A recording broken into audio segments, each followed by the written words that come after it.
से देखते हुए पूछा। I can handle it, don't worry, Shivani ने कहा और उसके बाद जाकर दरवाजा खोल दिया। परिधि की निगाह जैसे ही दरवाजे पर गई कि अपने सामने खड़े सज्जन नेगी को देखकर वो बहुत बुरी तरह से घबरा गई। सज्जन का चेहरा पैरालाइज था, जिसकी वजह से वो बहुत भयानक लग रहा था। सज्जन नेगी ने एक बार शिवानी के ऊपर नजर डाली और फिर उसके बाद उसकी निगाह परिधि के ऊपर गई तो वो उसे देखता ही रह गया। क्या देख रहे हो सज्जन अंकल? इतने बूढ़े होकर एक लड़की के ऊपर लाइन मारते हुए शर्म नहीं आती? शिवानी ने सज्जन से कहा और सज्जन एकदम से झेप गया और होश में आ गया। क्या ये प्रियाली की बेटी है? जैसे ही सज्जन ने इतना कहा कि परिधि के साथ साथ शिवानी, सबा, केशव सभी चौंक गए। आखिर सज्जन को ये कैसे पता चला कि परिधि प्रियाली की बेटी है? ये सवाल सबके दिमाग में तैरने लगे थे। हाँ अंकल, मेरी माँ का नाम प्रियाली ही था। परिधि ने जैसे ही इतना कहा कि सज्जन ने आगे बढ़कर उसे गले लगा लिया और उसके बाद वो जोर जोर से रोने लगे। उनको रोता देखकर सभी भ्रमित हो गए। किसी को कुछ भी समझ में नहीं आ रहा था कि आखिर सज्जन को हो क्या गया अचानक, जिसकी वजह से वो रोने लगे। क्या हुआ अंकल, सब ठीक तो है ना? शिवानी ने सज्जन की पीठ थपथपाते हुए कहा। हाँ हाँ बेटा, सब ठीक है। मुझे अचानक से प्रियाली की याद आ गई, जिसकी वजह से मैं थोड़ा सा इमोशनल हो गया था, सज्जन ने थोड़ा पीछे हटते हुए कहा। शिवानी ने शिमला में रहते हुए ये सुन रखा था कि सज्जन नेगी को उसकी मासी प्रियाली के ऊपर क्रश था, लेकिन आज जब उसने ये चीज देखी तो उसे यकीन हो गया था। कोई बात नहीं अंकल, ऐसा सबके साथ होता है, परिधि ने उन्हें कंसोल करते हुए कहा और उसके बाद वो सिर हिलाकर वहां से आंसू पोंछते हुए चले गए। अब जब उनको इस बात का पता चल चुका था कि परिधि प्रियाली की बेटी है, तो फिर परिधि के ऊपर उंगली उठाने का तो सवाल ही नहीं उठता था। हालांकि उन लोगों ने परिधि और प्रताप के बीच के रिश्ते की बात छुपा रखी थी, क्योंकि इससे बहुत बड़ा तूफान आ सकता था। सच में तुम्हारे सज्जन अंकल को तो मेरी मॉम की याद आ गई शिवानी, या फिर उनको मुझे छूने का बहाना चाहिए था? परिधि ने शिवानी की तरफ देखा और मुस्कुराकर कहा। उसकी बात सुनकर शिवानी की हंसी छूट गई। वो परिधि को सज्जन नेगी के बारे में बहुत कुछ बताना चाहती थी, लेकिन अभी उनके पास ज्यादा टाइम नहीं था। नहीं, वो ऐसे इंसान नहीं है, जरूर उनको प्रियाली मासी की याद आई होगी। चलो मैं नाश्ता रेडी कर लेती हूँ, अभी तुम्हें अंकल से भी तो मिलने जाना है ना, शिवानी ने कहा और उसके बाद परिधि वहां से अंदर चली गई। कुछ देर के बाद वो और केशव नाश्ता करने के लिए आ गए। परिधि का दिल बहुत घबरा रहा था।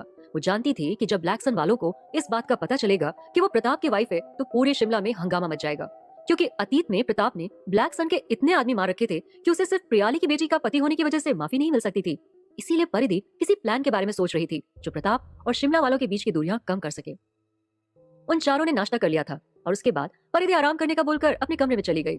शिवानी और सबा केशव को लेकर बाहर घूमने चली गई। परिधि अभी आराम कर ही रही थी कि तभी उसका फोन बजा। फोन प्रताप का था। प्रताप का फोन आया देखकर परिधि थोड़ा सा चौंक गई, क्योंकि नॉर्मली प्रताप इस टाइम फोन नहीं करता है, क्योंकि ये उसके एक्सरसाइज का टाइम था। क्या हुआ प्रताप, बहुत याद आ रही है क्या? परिधि ने फोन उठाते हुए कहा, लेकिन उधर से आई हुई आवाज ने उसे चौंका दिया। उसके कानों में फोन पर इंटीमेट होने की वजह से मॉर्निंग की आवाज सुनाई दे रही थी और इस आवाज ने परिधि को हिला दिया था। लेकिन अगले ही पल वो समझ गई थी कि सामने से किसी ने उसे बेवकूफ बनाने की कोशिश की है। इसीलिए उसने अपने आप को संभाल लिया और जाकर दरवाजा बंद कर दिया ताकि कोई उसकी बात न सुन पाए। और उसके बाद वो आकर अपने बिस्तर पर बैठ गई और फोन हैंड्स फ्री पर डाल दिया। फोन पर दूसरी तरफ से कोई आवाज नहीं आ रही थी, इसीलिए उसने बहुत आराम से कहा, यह आवाज काफी रोमांटिक है, लेकिन तुम मुझे जो सोचने पर मजबूर करना चाहती हो, मैं उसके बारे में बिल्कुल भी नहीं सोच रही हूँ। प्रताप रॉय बिस्तर पर कैसा है, मैं इसके बारे में बहुत अच्छे ढंग से जानती हूँ मिस कोमल। परिधि ने उसे चढ़ाते हुए बात कही और फोन के दूसरी तरफ बैठी कोमल ये बात सुनकर चिढ़ भी गई, लेकिन उसने कुछ बोला नहीं। तुम अब से जिंदगी भर केवल ऐसे वीडियोस ही देख सकती हो। तुम्हारी इतनी हिम्मत नहीं है कि तुम प्रताप रॉय को छू भी लो। अपनी फैंटेसी को जिंदा रखो कोमल, हो सकता है कोई तुम्हें पूछ ले। जैसे ही परिधि ने इतना कहा कि कोमल का खून खौल गया और उसने फोन काट दिया। उसके फोन काटते ही परिधि के चेहरे पर डेविल स्माइल आ गई। यदि तुम मेरे साथ चाल चलोगी तो मैं तुम्हें पागल कर दूंगी, परिधि ने मुस्कुराते हुए कहा और उसके बाद फोन बिस्तर के ऊपर फेंक दिया। दूसरी तरफ मुंबई में बने रॉय मैंशन में एक कमरे के अंदर लेटी कोमल का चेहरा गुस्से से लाल था।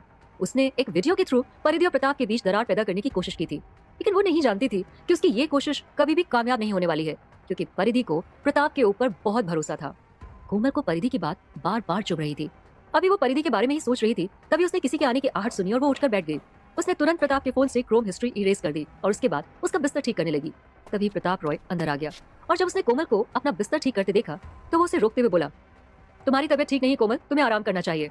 ये सब काम करने के लिए ढेरों नौकर हैं।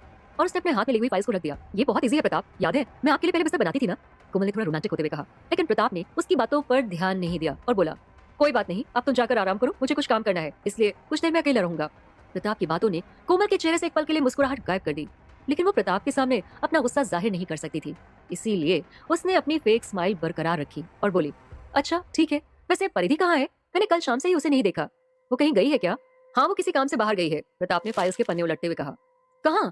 कोमल ने अगला सवाल किया। प्रताप उसके बारे में बताने ही जा रहा था कि वो अचानक से रुक गया और बोला, मुझे बताया नहीं, शायद किसी पर्सनल काम से गई होगी, प्रताप ने कहा और फिर दरवाजे की तरफ देखते हुए बोला, बाहर निकलने के बाद दरवाजा बंद कर देना, मैं नहीं चाहता कि कोई मुझे कुछ देर के लिए डिस्टर्ब करे। उसके इतना कहने के बाद कोमल समझ गई थी कि प्रताप उसे कमरे से बाहर जाने का इशारा कर रहा है और इसीलिए वो बिना सवाल जवाब किए हुए वहां से चली गई। और जैसे ही वो बाहर निकली कि उसके चेहरे की फेक स्माइल गायब हो गई और उसकी जगह गुस्से ने ले ली। उसने अपना फोन निकाला और एक नंबर मिला दिया और 2-3 बार बेल जाने के बाद फोन उठ गया। मैंने तुम्हें शिमला से शूटर लाने के लिए कहा था ना, क्या हुआ? कोमल ने सवाल किया। मैंने शिवानी से बात की थी, लेकिन शायद पैसे कम है, इसीलिए उसने रिप्लाई नहीं दिया। उस आदमी ने कोमल से कहा। ठीक है, अपनी लॉगिन डिटेल्स मुझे भेजो, मैं उससे बात करती हूँ, कोमल ने कहा और फोन काट दिया। कुछ ही देर के अंदर उसके नंबर पर डार्क वेब का एड्रेस और लॉगिन डिटेल्स आ गई थी और उसके बाद उसने शिवानी को मैसेज डाल दिया। केशव के साथ घूम रही शिवानी ने जैसे ही अपना मैसेज बॉक्स चेक किया, ऑफर देखकर उसके पैरों तले जमीन खिसक गई। कोमल ने उसे 30 मिलियन का ऑफर दिया था। उसने जब अपने साथ चल रही सबा को वो मैसेज दिखाया तो वो भी घबरा गई। क्या लगता है ऐसा कौन है जो दी के पीछे इतनी बुरी तरह से हाथ धोकर पड़ा है कि पहले ब्लू फॉक्स को भेजा और अब हमें 30 मिलियन देने के लिए अग्री हो रहा है? शिवानी ने धीरे से कहा। क्या हमें ये बात परिधि को बतानी चाहिए? सबा ने शिवानी से पूछा और शिवानी ने हाँ में सिर हिला दिया और उसके बाद वो दोनों केशव को लेकर वहां से शिवानी के घर की तरफ चले गए। परिधि अभी भी आराम कर रही थी और जब उसे शिवानी ने रकम के बारे में बताया तो वो भी चौंक गई। उसे भी ये समझ में नहीं आ रहा था कि ऐसा कौन हो सकता है जो उसकी जान की कीमत के लिए इतने पैसे देने को तैयार था। उसका शक कहीं ना कहीं कोमल के ऊपर जा तो रहा था, लेकिन कहीं ना कहीं उसके दिल के किसी कोने में ये बात भी उठ रही थी कि कोमल के पास इतने पैसे कहाँ से आ सकते हैं। क्या करना है दी? शिवानी ने सवाल किया। लाओ मैं इससे बात करती हूँ। इतना कहने के बाद परिधि ने शिवानी के हाथ से फोन ले लिया और उसके बाद उसने नो लिखकर भेज दिया और अगले ही पल कोमल ने उससे उसकी कीमत के बारे में पूछ लिया। 100 मिलियन। जैसे ही परिधि ने कोमल के मैसेज बॉक्स में मैसेज भेजा कि नंबर्स पढ़ते ही सामने मैसेज देख रही कोमल के साथ साथ शिवानी और सबा के भी होश उड़ गए। व्हाट? इतनी डिमांड कैसे कर सकती हो तुम? कोमल ने उधर से मैसेज किया और मैसेज पढ़ते ही परिधि के चेहरे पर स्माइल आ गई।